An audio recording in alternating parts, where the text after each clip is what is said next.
Hello guys, welcome back to my channel. आपको title से पता ही चल गया होगा वीडियो के कि हम क्या पढ़ने वाले हैं, तो शुरू करते हैं। उससे पहले हमें जानना पड़ेगा कि प्रोपोजिशंस क्या होते हैं, तो हम देखते हैं क्या होते हैं। The most basic meaning is a statement proposing an idea that can be true और फॉल्स।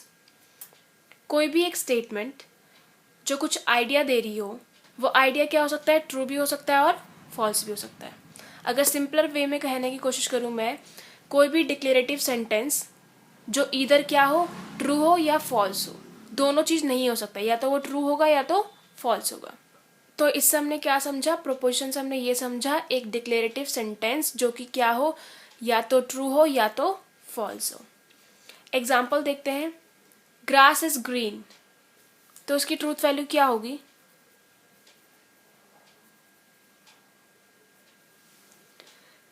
ग्रास तो ग्रीन रहती है, ये एक डिक्लेरेटिव सेंटेंस है और ये ट्रू भी है, तो इसकी वैल्यू क्या हो गई, ट्रू। अब हम देखते हैं 2 + 5 = में 5, ये भी एक डिक्लेरेटिव सेंटेंस है, ये हमें बता रहा है कि 2 + 5 क्या होता है, 5 होता है। लेकिन ये ट्रू है या फॉल्स है? ऑफकोर्स 2 + 5 क्या होता है, 7 होता है, 5 नहीं होता है, तो ये क्या है, फॉल्स है। तो इसकी ट्रूथ वैल्यू क्या हो गई, फॉल्स। अब हम देखेंगे कुछ एग्जाम्पल जो प्रोपोजिशंस नहीं है। क्लोज द डोर, ऑफकोर्स ही बात है, ये डिक्लेरेटिव सेंटेंस नहीं है, ये एक ऑर्डर है, तो ये क्या है, प्रोपोजिशन नहीं है। नेक्स्ट है व्हाट डिड यू से, ये क्या है, क्वेश्चन है, डिक्लेरेटिव सेंटेंस नहीं है, तो ये क्या है, प्रोपोजिशन नहीं है। अब हम पढ़ेंगे लॉजिक कनेक्टिव्स। उससे पहले जानते हैं ये क्या लिखा है। Most statement in mathematical logics are combination of simpler statements joined by words and phrases like and, or, if then, if and only if, etc. These words and phrases are called logic connectives. जैसे हम English में use करते हैं words and और if and then, mathematics में भी combine की जाती हैं सिंपलर स्टेटमेंट्स को इन वर्ड्स वगैरह से, जिनका ऑफ कोर्स मैथमेटिकल सिंबल होगा। तो इन वर्ड्स और फ्रेजेस को हम क्या बोलते हैं, लॉजिकल कनेक्टिव्स। तो ऐसे ही 6 कनेक्टिव्स हैं। फर्स्ट है डिसजंक्शन, सेकंड है एक्सक्लूसिव डिसजंक्शन, थर्ड है कंजक्शन, फोर्थ है निगेशन, फिफ्थ है कंडीशनल, सिक्स्थ है बाय कंडीशनल। अब हम क्या करेंगे, एक एक करके इनको पढ़ेंगे। तो पहले पढ़ते हैं हम डिसजंक्शन। तो ये रहा डिसजंक्शन, इसको हम कैसे डिनोट करते हैं, इस सिंबल से डिनोट करते हैं, और इसको बोलते कैसे हैं, पी और क्यू। अब हम देखते हैं इसकी ट्रुथ टेबल। 2 प्रोपोजिशंस लिए हैं मैंने, पी क्यू। अब हम उसका क्या निकालेंगे, डिसजंक्शन निकालेंगे। तो मैंने यहाँ पे लिख दिया है true true false false, true false true false. तो चारों पॉसिबिलिटीज बन जाएंगी यहाँ पे पी और क्यू के बीच में। इसमें क्या है, अगर एक भी ट्रू होगा, अगर दोनों प्रोपोजिशंस में से एक भी ट्रू है, तो आपकी वैल्यू क्या आएगी, ट्रूथ वैल्यू क्या आएगी, ट्रू आएगी। यहाँ पे दोनों ट्रू है तो ऑफ कोर्स ट्रू आएगा, यहाँ पे एक ट्रू है तो ट्रू आएगा, यहाँ पे भी एक ट्रू है तो ट्रू आएगा, यहाँ पे कोई भी ट्रू नहीं है तो फॉल्स आएगा। अगर दोनों प्रोपोजिशंस में से एक भी ट्रू है तो ट्रूथ वैल्यू क्या आएगी, ट्रू आएगी। अगर आपने लॉजिक गेट्स पढ़े होंगे तो इसकी ट्रूथ टेबल बिल्कुल सिमिलर है और गेट की तरह। यहाँ साफ पता चल रहा है पी और क्यू, इट मीन्स दोनों में से एक ट्रू होना चाहिए और आपकी ट्रूथ वैल्यू क्या आएगी, ट्रू आएगी।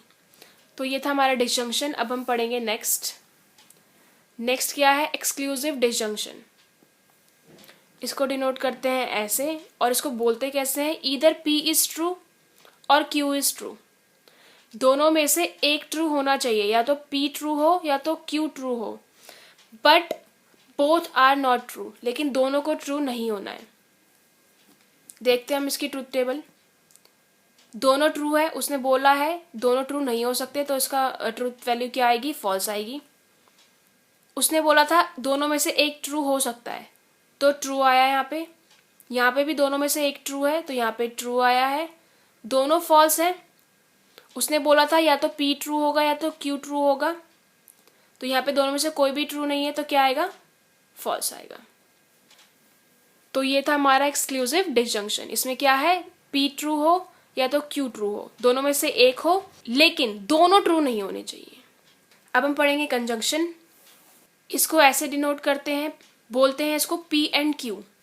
अगर आपको उसकी ट्रूथ टेबल याद रखनी है तो P and Q, it means दोनों का ट्रू होना जरूरी है। P and Q both should be true. P true है, Q ट्रू है, दोनों ट्रू है, तो यहाँ पे ट्रू आएगा।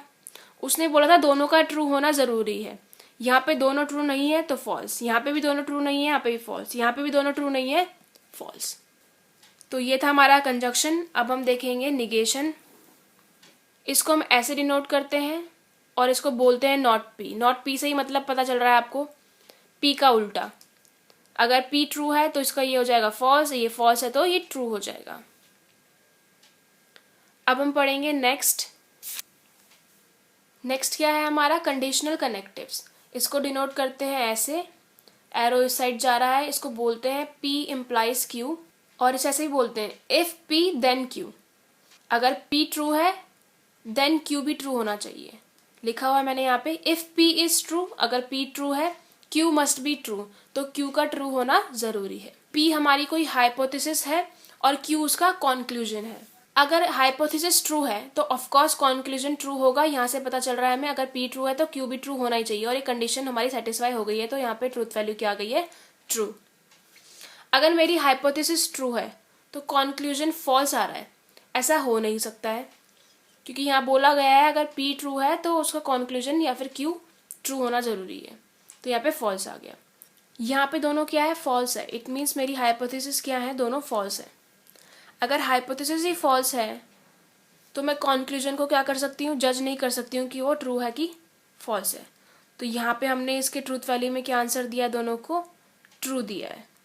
ये थोड़ा मुश्किल है याद रखना, बट आपको जैसे मैंने सिखाया आप वैसे याद रखेंगे तो याद रह जाएगा। अब हम पढ़ेंगे नेक्स्ट बाय कंडीशनल कनेक्टिव्स। इसको डिनोट कैसे करते हैं, इसका एरो क्या है, दोनों साइड जा रहा है। इसको बोलते क्या है, P if and only if Q। यहाँ पे P इम्प्लाइज टू Q भी हो रहा है और Q इम्प्लाइज टू P भी हो रहा है, तो यहाँ पे ये दोनों चीज ट्रू है। P इम्प्लाइज Q भी ट्रू है और Q इम्प्लाइज P भी ट्रू है। और ये हमने लगा रखा है ये सिंबल, इसका मतलब क्या होता है, एंड। इट मीन्स ये भी ट्रू होना चाहिए और ये भी ट्रू होना चाहिए। जब मैंने आपको पीछे एंड का बताया था तो उसमें क्या था, ये भी ट्रू होना चाहिए, ये भी ट्रू होना चाहिए। ये क्या है, एंड है। एंड का मतलब होता है दोनों को सेटिस्फाई करना जरूरी है। सिंपलर वे में इसको थोड़ा बता दूं मैं, biconditional is an operation on two logical values, typically the values of two propositions, that produces a value of true if and only if both operands are false और both operands are true। अगर simpler way में मैं कहूँ इस definition को, तो अगर हम बाय कंडीशनल ऑपरेशन लगाते हैं P और Q में, तो ये कब ट्रू देगा, जब दोनों प्रोपोजिशन ट्रू होंगे या फिर फॉल्स होंगे। अब मैं ट्रूथ टेबल में थोड़ा समझा देती हूँ आपको। बाय कंडीशनल ऑपरेशन लगा दिया यहाँ पे, ये ट्रू कब शो करेगा, जब दोनों प्रोपोजिशन की वैल्यू या तो ट्रू होगी या तो फॉल्स होगी। अदरवाइज ये क्या देगा, फॉल्स देगा। दोनों ट्रू होगा या फिर दोनों फॉल्स होगा, तभी ये वैल्यू क्या देगा, ट्रू देगा, अदरवाइज ये फॉल्स देगा। अब इसको एक और तरीके से याद रख सकते हैं। मैंने आपको यहाँ पे बताया था P इम्प्लाइज टू Q और इसका उल्टा, इसका converse Q implies to P, कि दोनों ट्रू होने चाहिए, ये भी और ये भी, तो ये ट्रूथ वैल्यू क्या देगा, अपनी ट्रू देगा। ट्रूथ टेबल से देखते हैं, मैंने यहाँ पे P इम्प्लाइज टू Q और Q इम्प्लाइज टू P निकाल दिया है। पीछे मैंने आप P इम्प्लाइज टू Q कैसे निकालते हैं वो बता दिया था, तो मैं यहाँ पे एक्सप्लेन नहीं कर रही हूँ ताकि वीडियो लंबी ना हो। ये दोनों कंडीशन ट्रू है यहाँ पे, तो इसने क्या वैल्यू दी, ट्रू दी। यहाँ पे दोनों कंडीशन ट्रू नहीं है तो फॉल्स आया, यहाँ पे भी दोनों कंडीशन क्या है, ट्रू नहीं है तो फॉल्स आया है। यहाँ पे दोनों कंडीशन क्या है, ट्रू है, तो यहाँ पे ट्रू आया है। तो आप ऐसे भी ट्रूथ टेबल याद कर सकते हैं इतनी, P और Q से। और अगर आपको ऐसे याद रखनी है तो इन दोनों का क्या निकाल देंगे, एंड निकाल देंगे, तो भी आ जाएगी। तो ये था हमारा बाय कंडीशनल कनेक्टिव्स। तो ये थे हमारे 6 लॉजिक कनेक्टिव्स, जिसको मैंने आपको 1 बाय 1 करके एक्सप्लेन कर दिया है। आई होप आपको सब कुछ समझ आ गया होगा। इस वीडियो में मैं आपको सिर्फ लॉजिक समझा रही हूँ, नेक्स्ट वीडियो में आपको मैं इससे रिलेटेड क्वेश्चन करके दिखाऊंगी। आज के लिए बस इतना ही, नेक्स्ट वीडियो में हम मिलेंगे। लेकिन जाने से पहले मैं आपको एक क्वेश्चन देना चाहती हूँ। तो क्वेश्चन है, who is the chief justice of India, और इसका आंसर आप कमेंट बॉक्स में देना।